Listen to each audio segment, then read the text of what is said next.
Why me? I've asked myself 1,000 times. I've asked God at least as many. Why me?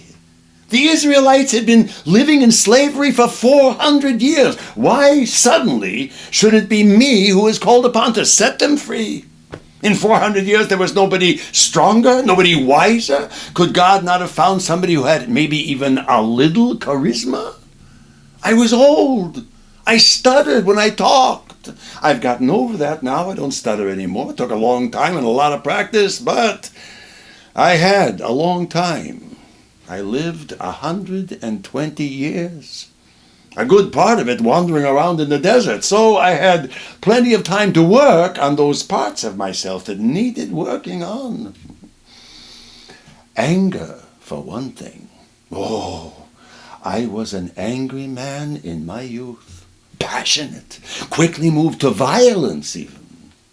But you have to understand, I had a confusing childhood.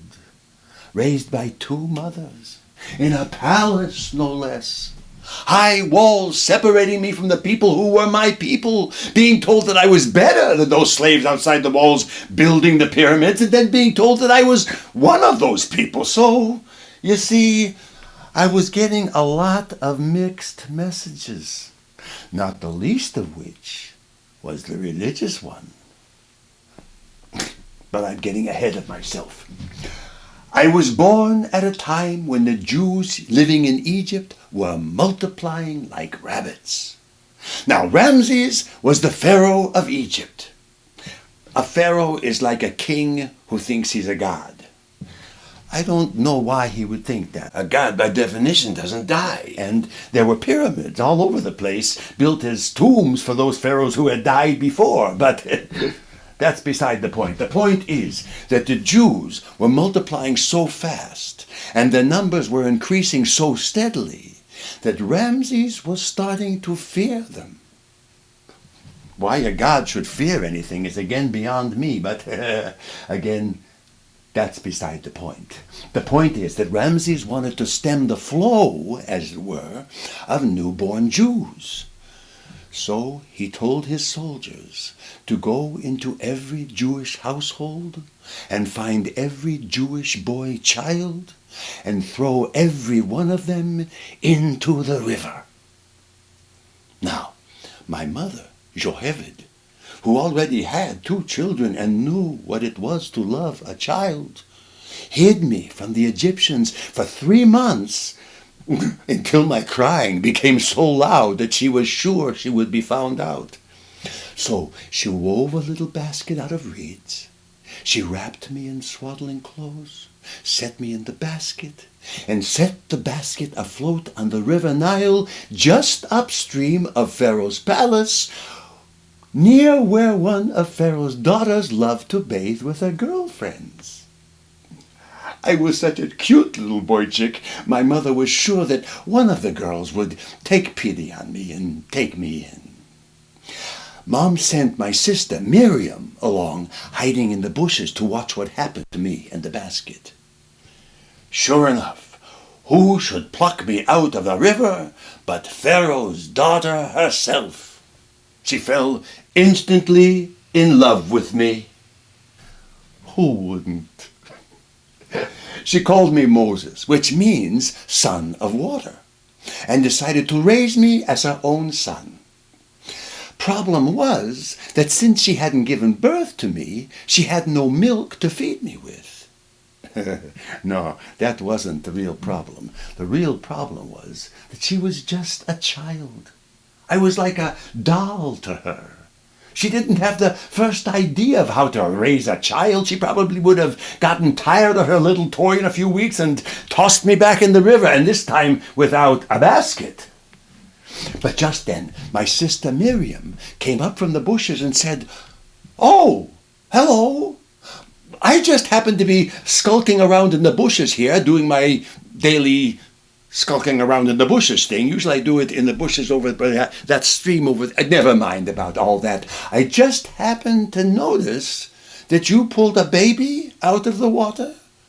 And I just happened to know a Jewish woman who just had her own baby thrown into the river by Pharaoh's soldiers. So she just happens to have milk to give a child and no child to give it to. If you like, I could have her drop by the palace and she could maybe be your baby's nurse. What do you say? What could Pharaoh's daughter say? It was so convenient. So Miriam went home and brought my mother back to the palace, and I was raised like a good little Jewish boy right in the middle of Pharaoh's household. Life was good in Pharaoh's household. I'm not complaining. I never complain, except to say, why me? Why was it me who was pulled out of the water by Pharaoh's daughter? Why was it me who had to grow up in this confusing household? I was like a stranger in a strange land there.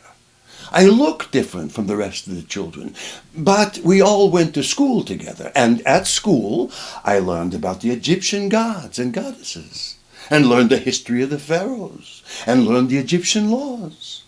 And then I would go back to my nurse, who was actually my real mother, and I would learn the history of the Jews, and of their laws and customs, and about their one God, and about the oppression they had lived under for 400 years. It was so confusing. And as I said, I was insulated from the rest of the world behind these palace walls. I only knew what I was told, and I was told so many conflicting things, it made me crazy. Maybe that's why I stuttered and had so many anger issues. I wanted to break out from there. I wanted to see the world for myself. So, one day, when I was a young man, I went out into the city to see what I could see. Oh, it was nothing like inside the palace. Talk about being a stranger in a strange land. There was hustle and bustle and people carrying on and noise and more confusion and garbage in the streets. And I was appalled and disgusted by it all. And I had to cover my ears to block out all the sounds. And then in front of me was an Egyptian soldier beating a Jewish slave. I don't know why. I don't think it even registered that one was a Jew and one was an Egyptian, but it made me so angry that I picked up a stick and I hit the soldier with it. I only meant to stop him. I didn't mean to hit him so hard. But he fell down and I knelt over him and he was dead. And the slave was running away, and there was so much going on all around that nobody seemed to even have noticed. So I rolled him into a little hole in the ground and kicked some sand in on top of him and went back to the palace like nothing had happened. But it had happened, and I was troubled by it.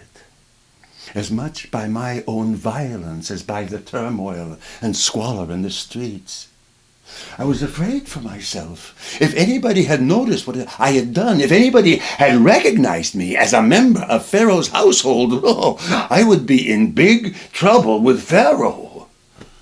Pharaoh rarely noticed me, but when he did, I got the feeling he didn't like me so much. Remember, I looked different from the other children.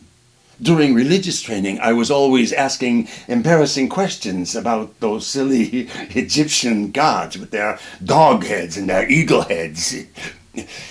He must have figured I was a little Jewish boy whom his daughter must have pulled out of the water. He never said anything about it, probably because he didn't want to incur the wrath of his daughter. You know how princesses can be, but I always felt he would just as soon I were one of the little Jewish boys who hadn't got pulled out of the water.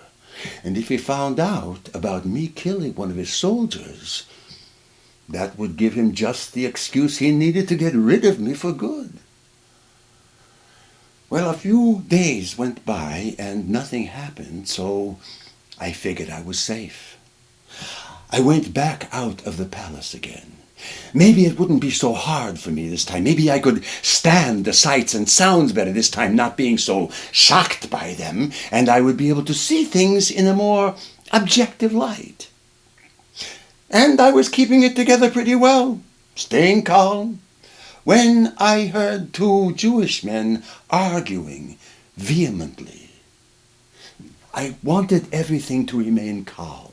I didn't want to get riled again like I did last time, so I came between them and pleaded with them to stop arguing.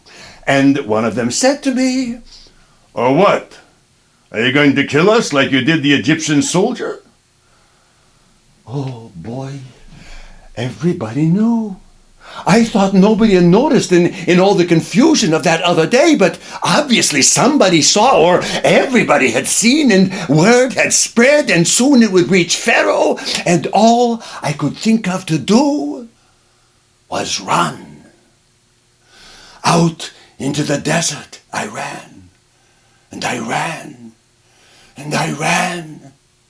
Why me? I said to myself over and over again. Why is it me who has to be the one who is different? Why is it me who has to have grown up to become this angry young man who can't stay out of trouble? My clothes, these clothes I wore in the palace that were not made for traveling in the desert, soon tore, and I became like a beggar in the world. I went from one place to another, doing odd jobs here and there, helping people whenever I could, trying to atone for my mistakes. I wanted to be a good man. Finally, I found myself in the land of Midian. Now I knew that I was far from home, for here the people had a different color skin from those I had grown up around. While my skin was tanned from wandering in the desert, theirs was the color of rich brown coffee beans. At last, I felt safe. Pharaoh would never look for me here. One day, I was approaching a well to get some water. Well, I didn't actually approach because there were 7 sisters all laughing and playing around the well as they drew water to fill the troughs of the flocks of their father, who was a shepherd. So I was sort of hanging back, getting a good appreciation of these young women's loveliness, when some other shepherds came down from the hills.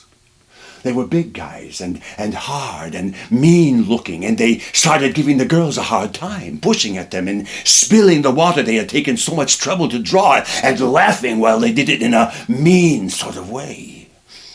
Some of the girls started to cry. Some ran away.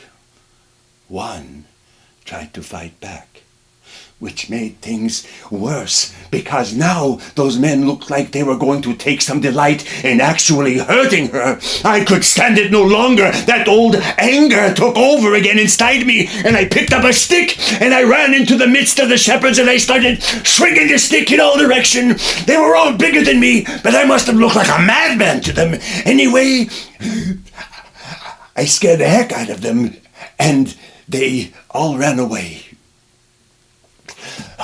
I was standing there, breathing hard, trying to get my bearings back. Boy, when I get mad, I really get mad. But then I turned around, and standing there was the woman I had run in to save. She was looking at me in a way that, even in the state I was in, made me blush. She looked at me as if I were a real man. I had never thought of myself as a grown man before, but in that moment, under her gaze, I felt like one. "Tell me your name," she said, and I said, "I am Moses." "I am Zipporah," she said. And then she laughed and said, "What a ragamuffin you are. Your clothes are all rags and you look like you haven't had a decent meal in a lifetime. Come home to my father's house and we will feed you and give you some good clothes to wear. My father has 7 daughters and no son. He could use a man like you to help him with his flocks." So I went home with her, and to make a long story short, we got married and I inherited the family business. Even though I was accepted in Midian, I still felt like a stranger in a strange land. In fact, when our first son was born, I named him Gershon, because that is a name meaning stranger in a strange land. But in this strange land, for the first time in my life, I felt at peace. I didn't have to worry about whether I was an Egyptian or a Jew. I was a shepherd now. Life was good. We had 2 sons, and Zipporah and I lived happily for what should have been ever after. So again, why me? I'm an old man, walking in the desert, tending my flocks, 80 years old. I'm thinking to myself, maybe it's time I should start thinking about retirement, when I come around to the far side of the mountain of Horeb, and what do I see but a bush that is on fire?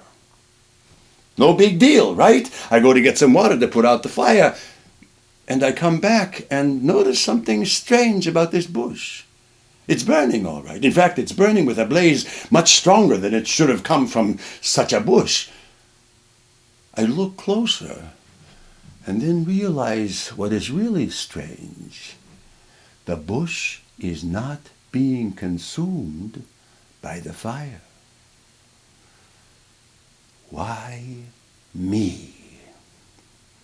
From out of the bush comes a voice. It is a voice of such power, I cannot tell you. It seems that it is echoing on the inside of my skull, and also like it is filling all the air around me.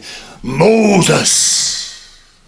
Moses!" says the voice. "I am here," I say. "Moses!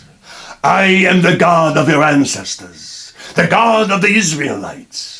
The cries of their suffering have reached me. I have seen how cruelly they are oppressed at the hands of the Egyptians. And now I have come to send you, Moses, unto Pharaoh, so that you may lead my people out of Egypt and into a land of milk and honey." And I said, "Me? Why me? Who am I that Pharaoh will listen to me? Who am I that even the Jews will listen to me? I'm old and I stutter when I talk. They're going to say, God appeared to you? You? So if God appeared to you, what is God's name? And what am I going to tell them?"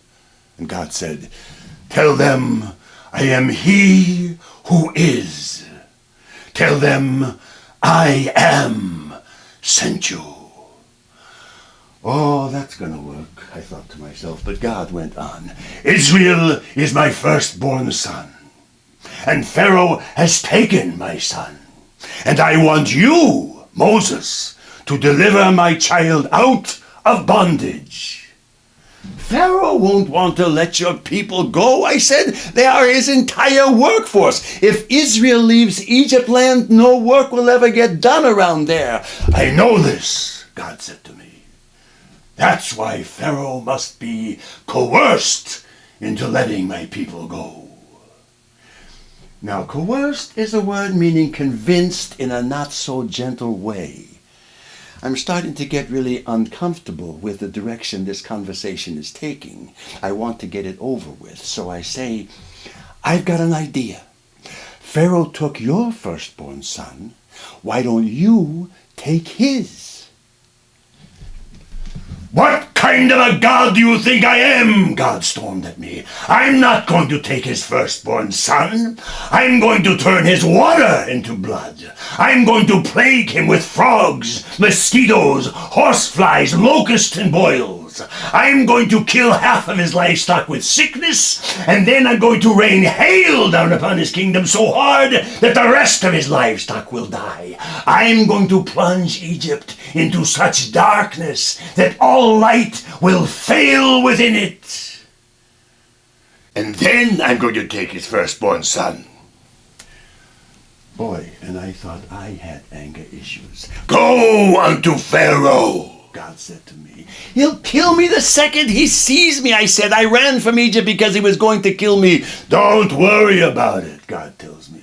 It's a new Pharaoh now. Everybody who was in the palace when you fled Egypt is dead by now. Go, take your brother Aaron with you. He's a good talker.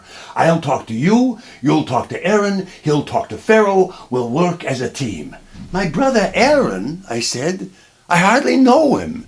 We didn't grow up together. I've seen him maybe 3 times in the last 60 years. How will I even find him?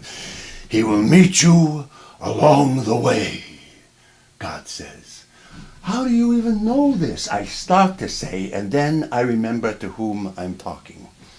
Okay, I say, so I go to Pharaoh. What is going to make him listen to me? I will give you miraculous powers with which to impress upon Pharaoh the power of your God. Miraculous powers such as what? I ask. He says, what's that in your hand? It's my staff, I answer. No, it's not, he says, and suddenly I have a writhing, poisonous snake by the tail. Put it back! Make it stop, I cry, and God turns the snake back into a staff. Pretty good stuff, huh? He says. Now, put your hand under your coat. I do. Now take it out. I do, and my hand is all covered in boils. Put it back, he says. I put it back. Now take it out again. I do, and my hand is back to normal. Do it again, he says. I get it, I say. You're giving me magic tricks to impress Pharaoh. Go, he says. Tell Pharaoh to let my people go out into the desert for 3 days to worship me. Once you are out of town, you can all make a run for it. It won't work, I say. Of course it won't work, he tells me. Not the first time you ask him. And do you want to know why? Because I'm going to make Pharaoh stubborn. I want more than just for him to let my people go. I want to punish him for enslaving them for so long. I'll make him say no to your demands over and over and over again. Every time Pharaoh tells you no, I will plague him with another punishment until he doesn't just let you leave Egypt, he'll throw you out on your ear. Now go! And I went. Why me? I went to Pharaoh, and with Aaron's help, I told him that my God, the God of Israel, commanded him to let my people go out of Egypt for 3 days to worship him. Pharaoh said, who is this God of yours to tell me what to do? He is the one and only God, I told him. He is the all-powerful. Prove it, said Pharaoh. So I threw down my staff and did the snake trick. Pharaoh said, not bad. Then he called on his sorcerers, who threw their staffs down, and they all turned to snakes too. My snake ate their snakes, but still. I didn't even go for the diseased hand trick. Who knows what Pharaoh's sorcerers might have done with that one. So I said, let my people go, or I will turn the water to blood. Go ahead, said Pharaoh. I touched my staff to a fountain in the palace, and sure enough, God turned the water into blood. But again, Pharaoh's sorcerers touched their staffs to another fountain, and its water turned to blood. We went around touching different waters to blood all over the place. The water began to stink. People dug wells to get drinking water. Pharaoh wasn't impressed. I went back to God and said it didn't work. He said, "You still don't get it, do you? I don't want it to work the first time. It's me, the all-powerful, making him stubborn." I'll tell you what I mean.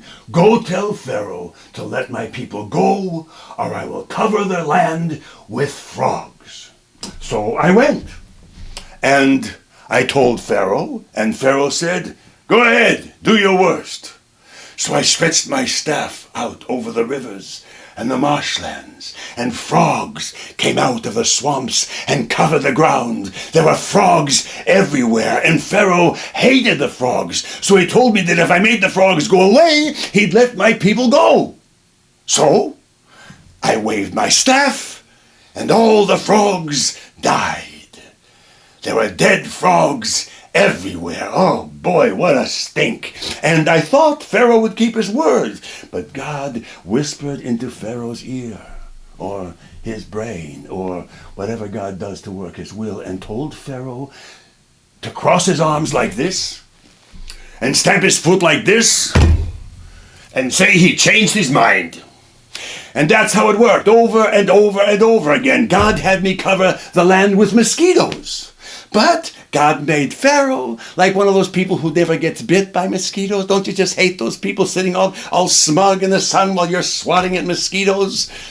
While the rest of Egypt was running around swatting mosquitoes and scratching their bites, Pharaoh was kicking back, relaxing in his deck chair. God had me cover the earth with horseflies. They bite worse than mosquitoes. This one really bothered Pharaoh. So he said to me, "Fine, fine. You and your people can worship your lousy holiday." I made the horseflies disappear and began to gather my people together to leave Egypt when Pharaoh said, "Where do you think you're going?" I said, "I'm taking my people out of Egypt to worship like you said I could." But he said, "Not so fast. I said you could worship your holiday. I didn't say you could leave town to do it." So God had me call forth a plague that infected half of his livestock and caused them to die. Now I know at this point Pharaoh wanted to give in, but God continued to make Pharaoh stubborn. You get the picture? I did the boils thing, boils and open sores all over the bodies of everybody in Egypt. It was so disgusting. Still, God made Pharaoh stubborn. And then hail. The hail destroyed the rest of his livestock and almost everything else in Egypt. And this one really got to Pharaoh, but God kept making him stubborn. Then I did locusts who ate everything that the hail didn't destroy, but still Pharaoh was made stubborn. I plunged Egypt into such a darkness that it penetrated people down to the depths of their very souls. And God made Pharaoh stubborn one last time. Then God told me to have the Hebrew people pack their bags and prepare a feast of unleavened bread. Not much of a feast, unleavened bread, but none of us had much of an appetite that night, knowing what was about to happen. He told us to put a mark over the front door of every Jewish household so that he would know which houses to pass over that night.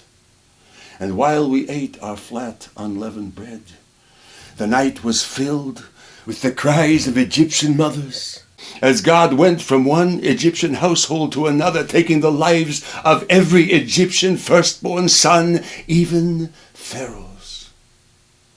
Pharaoh called me to his palace that very night and commanded me to take my people and leave Egypt forever. That night, 600,000 Jews followed me out of Egypt. Why me? Now we were all strangers in a strange land together, for the desert was a harsh place. We got to the Red Sea and were camped there, wondering how we would cross, when our scouts told us that Pharaoh was coming after us with his army. Whether to seek revenge or just to bring us back, we didn't know. But the people began to wail and complain. They said, Moses, Moses, look what you have done. We could have lived out our lives in Egypt. Now we will all die here at the hands of Pharaoh's army. I turned to God and said, why me? Why have you put me in this position that I have brought my people to the brink of death? God said, not to worry. Just stretch out your staff and the waters will part. I was a simple man, a shepherd. Was this now my flock? 600,000 people in the desert? I stretched out my staff and the waters parted. We crossed the sea on dry land. God confused the Egyptians with a fog and led them into the dry sea after us, where their chariots got stuck in the mud. And then God caused the waters of the sea to come rushing back in, and all the Egyptian soldiers were drowned. My people rejoiced, but I did not rejoice. I was sad, burdened by the responsibility of all these people following me, burdened by the responsibility of all the deaths of all those Egyptian soldiers and of all those Egyptian firstborn sons. For 3 days we wandered in the desert without water. Nobody was rejoicing anymore. And again the people turned to me. Moses, they cried. In Egypt we had water to drink. Why have you brought us here to die of thirst? I turned to God and said, why me? You have me bring your people out into the desert, but you give us no water to drink. God said, not to worry. There is water nearby. We found the water, and it was bitter. And again the people turned to me. They said, Moses, we can't drink this. It might be poison. I turned to God and said, why me? God said, quit complaining. I said, me complaining? It's your people who are complaining. God said, take a piece of wood and throw it into the water. I took a piece of wood and threw it into the water, and the water turned sweet, and the people drank and were content. For about a month and a half. You see, our supplies were running thin. There was no food to eat. And again the people turned to me, Moses, in Egypt we had food to eat. Why have you brought us here only to die of hunger? I turned to God and said, why me? Why do you have me lead your people out into a land that provides no food? God said, I am the provider. And that night, a flock of quail came to our camp, and we had fowl to eat. And the next morning, settling with the morning dew, there was a thin coat of seeds all over the ground. We gathered them up. They looked like coriander seeds and tasted like cookies.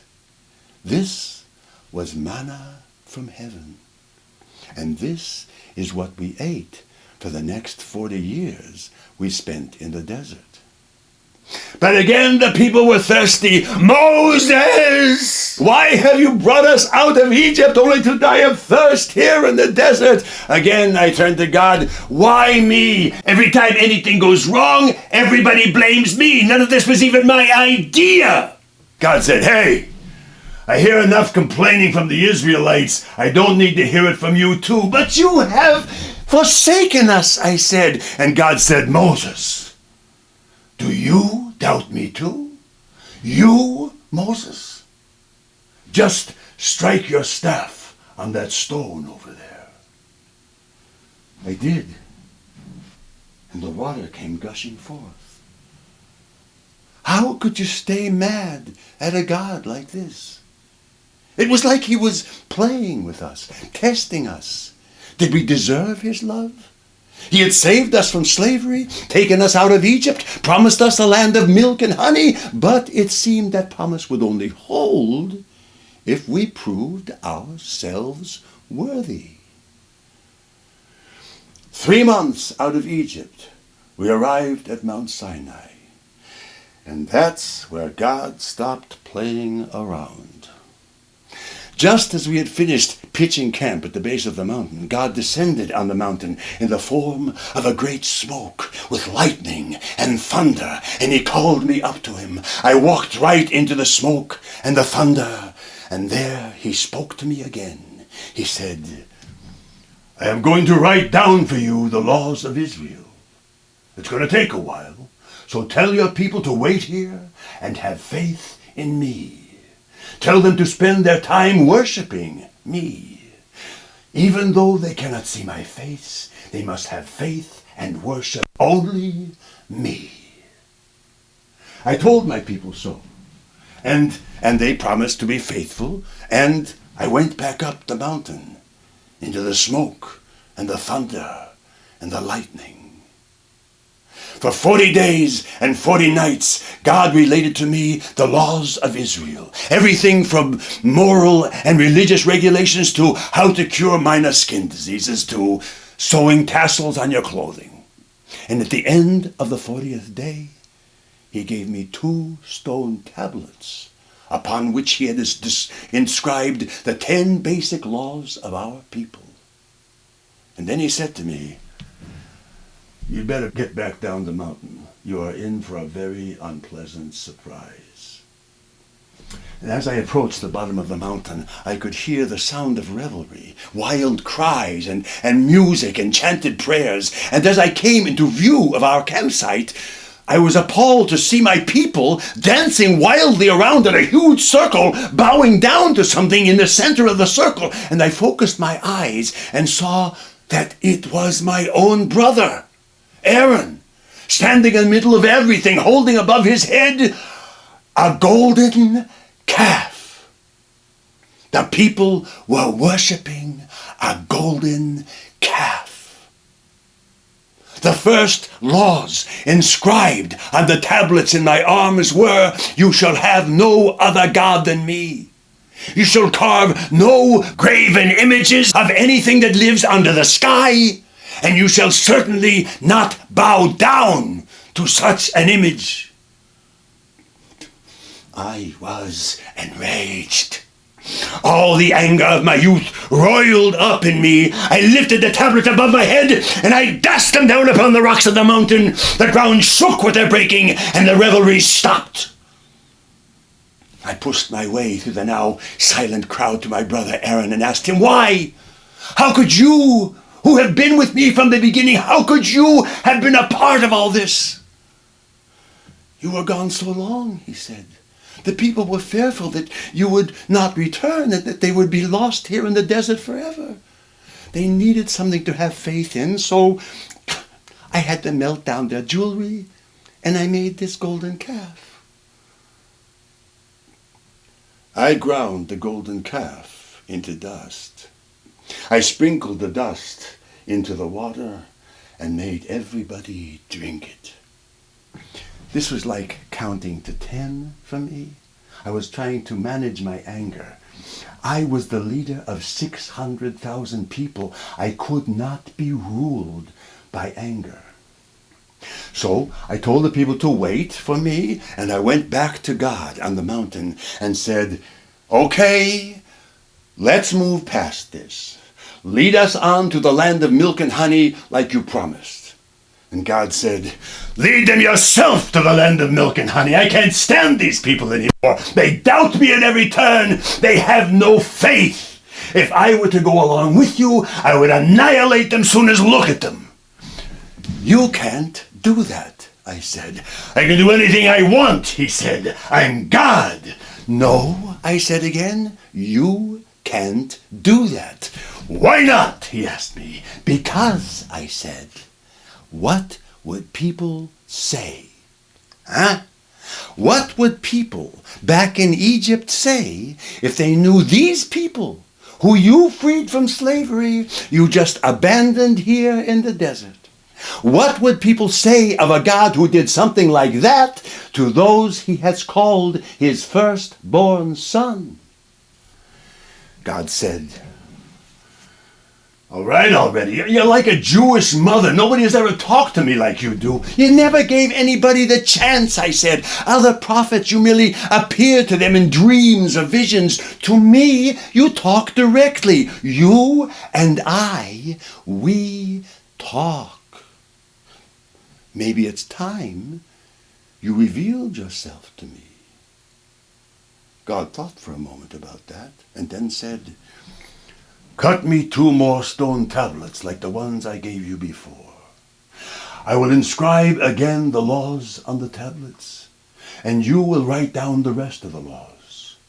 And then I will reveal myself to you. I will walk past you. Look down as I come toward you. For if you looked in my face, you would be destroyed. But when I am past you, look up, and you may see my back.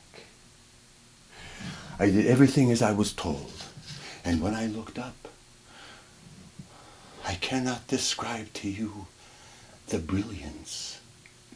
And when I came back down the mountain, the people turned their faces away from me as soon as they saw me. I didn't understand at first, but then I saw that they were shielding their eyes from the brightness that shone off of my face. We left Sinai, and God led us through the desert. For 40 years, he led us through the desert.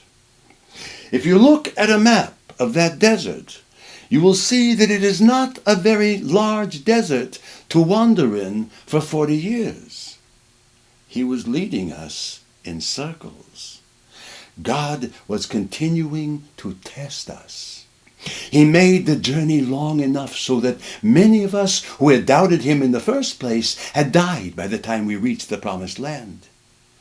Many times along the way, the people doubted him and lost faith. One time, even I lost faith and cried out to God, why me? Why do you do this to me? Put me in charge of these people. Am I their father that you say to me, carry them in your arms across the desert? I've had enough. Just kill me here and take them yourself or leave them to wander forever. It has been said that it was because of that one time along our journey when I doubted the Lord that he did not allow me to enter the promised land when finally we arrived. But I don't think so. When he took me up to the top of a hill to look out across the river Jordan to the promised land and told me that I would not be allowed to enter, that time I did not ask, why me? You see, in the promised land, I would not have been a stranger. And that, in the end, is the answer to the question, why me? I was the stranger in a strange land. That was why I was chosen to lead these people. To survive as a stranger in a strange land, one must be wise and humble and adaptable. There is a richness in wisdom, humility, and adaptability that is different from the riches held by the ruling powers of a land. White people in your America, in order to survive, do not need to understand the cultures, let alone the languages of the Southeast Asians or the Africans or the Latinos who have moved into their communities. But if those Southeast Asians or those Africans or those Latinos wish to thrive in the white man's culture, they must come to understand the white man's culture as well as his language. And if they can do so while holding on to their own language and culture and remain true to their own heritage, then they are the richer people for it. I believe that every man and every woman and even every child should try to live as a stranger in a strange land. We should all seek out the strangeness that is all around us everywhere and humble ourselves before it and adapt ourselves to it and become wise in the process. And then, perhaps, none of us would ever have to ask the question, why me?